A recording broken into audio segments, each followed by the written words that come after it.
Hello friends, कैसे हैं आप सब। दोस्तों, आइए आज बढ़िया सी कहानी सुनते हैं जिसका शीर्षक है संतोष। एक बार एक संत किसी नदी के किनारे खड़े अत्यंत ध्यान से उसकी लहरों को देख रहे थे। इतने में एक दरिद्र व्यक्ति उनके पास आया और बोला, हे महान संत, मैं धन के अभाव में दर बदर भीख मांग रहा हूँ। मेरे बच्चे भूख से बिलख रहे हैं। मेरा जीवन अत्यंत दुखमय हो गया है।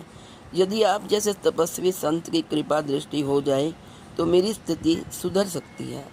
संत ने अत्यंत स्नेह से पूछा, बताओ मैं तुम्हारे किस काम आ सकता हूँ। निर्धन व्यक्ति ने कहा कि आप मेरे लिए कुछ धन की व्यवस्था करा दीजिए। संत ने कहा, मेरे पास तो ऐसा धन है नहीं, लेकिन नदी के उस पार जहाँ बालू का ढेर है वहाँ जाकर देखो, शायद तुम्हारा भाग्य वहाँ चमक जाए। कल मैंने वहाँ पारसमणि पड़ी देखी थी। निर्धन व्यक्ति यह जानकारी पाकर अत्यंत प्रसन्न हुआ।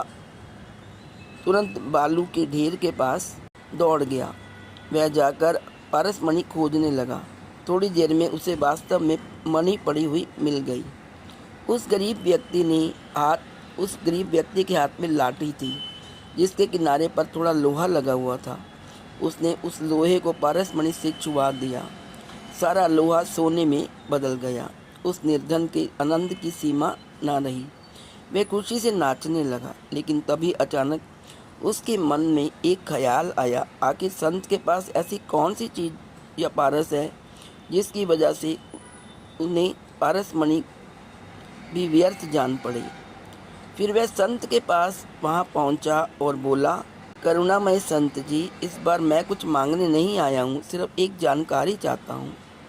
कृपया यह बता दीजिए कि वह कौन सी चीज़ जिसे पाकर आपने पारसमणि को भी पत्थर की तरह तुच्छ समझा और उसे आप वहीं छोड़कर चले आ गए। इसके उत्तर में संत ने केवल 3 अक्षरों का एक छोटा सा शब्द अपने मुंह से निकाला, संतोष। तो दोस्तों, संतोष ही ऐसी चीज़ है जो हमें सांसारिक बंधन से मुक्त कर सकता है, जो हमें लालच से, लोभ से मुक्त कर सकता है। संतोष ही सबसे बड़ा धन है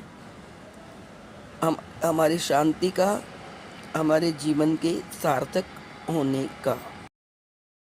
तो दोस्तों, ये थी छोटी सी कहानी। यदि आपको अच्छी लगी हो तो please like, share and subscribe. Thank you so much.